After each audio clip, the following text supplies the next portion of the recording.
Assalamualaikum warahmatullahi wabarakatuh. Welcome back Sobat Kanadata. Pada kesempatan ini, saya akan membawa topik yaitu tips mudah mencari judul skripsi. Judul skripsi ini susah-susah gampang. Bagi kalian, teman-teman mahasiswa yang ingin segera lulus dan ingin segera memulai penelitian, tahap pertama adalah kita mencari judul. Tentunya, ketika kita mencari judul, kita harus sudah tahu nih konsep konsep yang akan kita lakukan. Jadi penelitiannya apa, judulnya itu dicerminkan ke dalam tujuan. Ya, tujuan nanti ke metode dan nanti ke metode analisis juga. Dan ini akan menjadi hal penting yang perlu dikuasai. Apa saja sih cara mudah mencari judul skripsi? Mari kita simak satu persatu. Yang pertama, kita ketika akan mencari judul skripsi, kita perlu yang namanya menggali isu terkini yang sedang trending. Jadi, ketika kita akan melakukan penelitian, kita harus browsing-browsing nih di internet. Atau kita bisa juga membaca hasil-hasil penelitian terbaru, terbitan terbaru, misalkan 2022, 2021 ya, yang paling up to date. Dan isu-isu ini tentunya perlu kita lihat ya, oh isu-isu yang sedang trending ini terbitnya di mana? Ya, kemudian terbitnya di mana? Kemudian kita perlu hubungkan dengan bidang keilmuan kita. Ya, jadi yang pertama kita lihat dulu nih isu yang sedang trending apa. Ya, misalkan kalau di bidang ekonomi misalkan ada green economy ya. Kemudian di bidang kesehatan misalkan terkait dengan pandemi yaitu tentang vaksin dan sebagainya ya. Jadi ini kita gali isu-isu terkini yang sedang trending. Ya, kenapa? Kalau kita menggali isu yang sedang trending, ketika kita sudah menjadi judul skripsi dan disetujui oleh pembimbing, kemudian nanti kita membuat penelitian, nanti ketika kita sudah selesai menulis skripsi dan kita menuliskan publikasi, itu akan lebih mudah ya kalau kita menggunakan isu terkini yang sedang trending.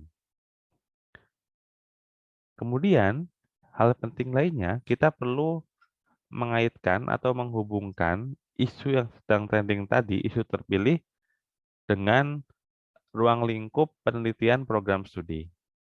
Jadi misalkan program studinya apa, kita kaitkan dengan isu yang sedang trending tadi. Misalkan di bidang ekonomi tadi green economy, ya nanti kita lebih spesifik lagi, ya apakah kita nanti melihat atau kita misal melihat dari sisi apanya ya, misalkan ketersediaannya ya, supply-nya, atau kita bisa melihat dari kaitannya dengan lingkungan, dengan global warming, ya. Jadi kita kaitkan dengan program studi, ya.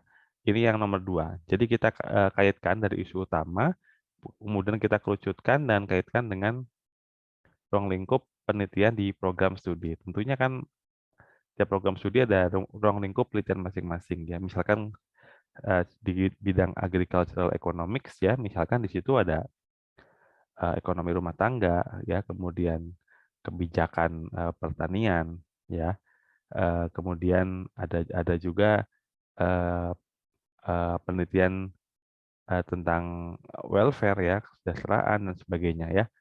Jadi itu yang nomor dua. Kemudian yang nomor tiga, tentukan topik penelitian.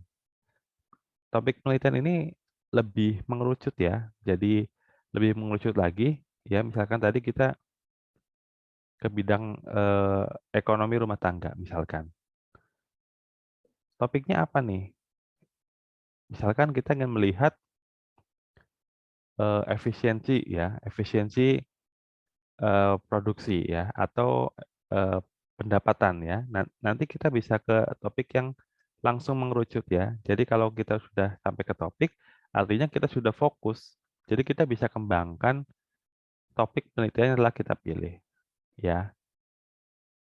Dan ketika kita menentukan topik, tentunya kita sudah terbayang masalahnya apa, ya.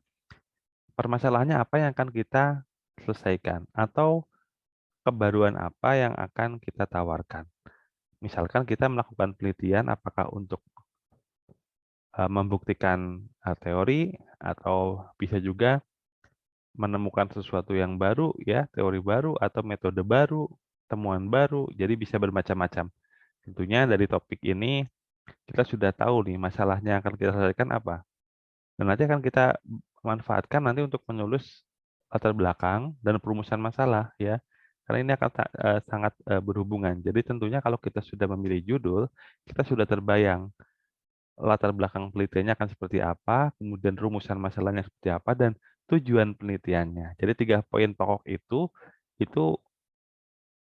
harus ada ya, sudah tergambar ketika kita menentukan topik dan menyusun judul. Oke, yang nomor 4. Sebelum kita membahas yang nomor 4, saya informasikan kepada Sobat Kanadata, jika Anda ingin terus mendapatkan notifikasi video terbaru dari Kanadata, silakan klik subscribe dan nyalakan gambar loncengnya. Kita ke nomor 4. Nomor 4, ketika kita sudah memilih topik ya, topik kita mungkin sudah punya judul kasar ya dari topik tersebut ya. Jadi dalam kalimat lengkap kita bisa periksa ya di Google Scholar untuk publikasi topik terpilih. Jadi kita masih topik nih, belum ke judul ya. Jadi topik itu kita menggunakan keyword atau kata kunci, kita periksa di Google Scholar penelitiannya apa saja. Nah, ini akan menjadi inspirasi ya, inspirasi, dan kita akan tahu, oh ternyata untuk topik yang akan saya teliti ini sudah ada beberapa penelitian yang terkait yang sudah meneliti ini. Nah, kemudian kita akan melakukan penelitian apa nih? Apakah akan melanjutkan penelitian sudah publikasi atau kita akan menemukan celah yang perlu diperbaiki dari publikasi yang sudah ada ya, dari penelitian-penelitian terdahulu. Nah, inilah pentingnya ya, kita periksa di Google Scholar karena di Google Scholar ini sudah memuat hasil-hasil di bidang penelitian ya dari seluruh dunia ya, baik nasional maupun internasional. Nah, kemudian setelah kita mendapatkan beberapa pilihan, kita seleksi lagi ya. Itu kan akan ada banyak publikasi ya. Publikasi. Kita coba screening, baca secara cepat, kemudian kita kumpulkan ya setidaknya 5 sampai 10 publikasi jurnal nasional atau internasional yang topiknya paling relevan ya. Jadi kita baca 5 sampai 10 publikasi jurnal nasional atau internasional yang paling relevan ya. Untuk nasional kita usahakan yang terakreditasi ya, misalkan Sinta 1 atau Sinta 2. Kalau internasional ya bisa terindeks Scopus atau terindeks yang jurnal global bereputasi. Kemudian Anda baca ya, teman-teman baca, adik-adik baca publikasinya. Nah, tentunya akan ada urutan-urutan yang hampir sama ya. Misalkan latar belakangnya apa. Kemudian kita kan akan menentukan komoditas juga nih. Dengan topik yang sama, komoditas bisa saja berbeda. Tapi intinya yang dibahas sama ya. Jadi ada seperti itu, jadi kita perlu diperhatikan juga. Jadi kita bisa membuat catatan konsep-konsep latar belakangnya, poinnya apa saja, kemudian sampai ke masalahnya, kemudian metode yang dipilih apa, tujuannya apa, kemudian metode analisisnya seperti apa. Ya, dari publikasi ini yang paling relevan nanti harapannya akan muncul inspirasi ya. Inspirasi saya itu akan melakukan penelitian apa. Jadi kita perlu merumuskan judul penelitian dari yang sudah ada ya.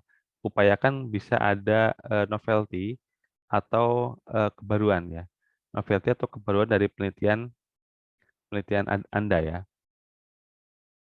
Kalau ada novelty ini akan lebih bagus ya karena kita akan menyempurnakan hasil-hasil penelitian telah terdahulu ya sehingga manfaatnya akan lebih bisa dirasakan oleh semua pihak. Oke, ini nomor 6. Kemudian sekali lagi kita ketika sudah merumuskan judul, kita buat tentatif. Rencana judul kita ya, tentatifnya judulnya apa secara lengkap. Setelah judulnya lengkap, barulah kita periksa lagi. kita gunakan teknologi, itu kita periksa lagi menggunakan Google Scholar, apakah ada judul yang sama ya. Jangan sampai kita mengambil judul yang sama atau mirip ya, mirip sama sekali. Kita usahakan meskipun maksudnya sama, tapi kita harus menggunakan bahasa ilmiah dan kita paraphrase ya, judulnya ya. Pastikan judulnya tidak sama persis dengan yang sudah ada di Google Scholar. Ya, itu penting ya. Nah, judul artinya kita sudah bisa berhasil menentukan judulnya. Baik, demikian tips yang dapat saya sampaikan. Semoga bermanfaat. Terus dukung channel ini dengan cara like, subscribe, dan share. Sampai jumpa di video selanjutnya. Assalamualaikum warahmatullahi wabarakatuh.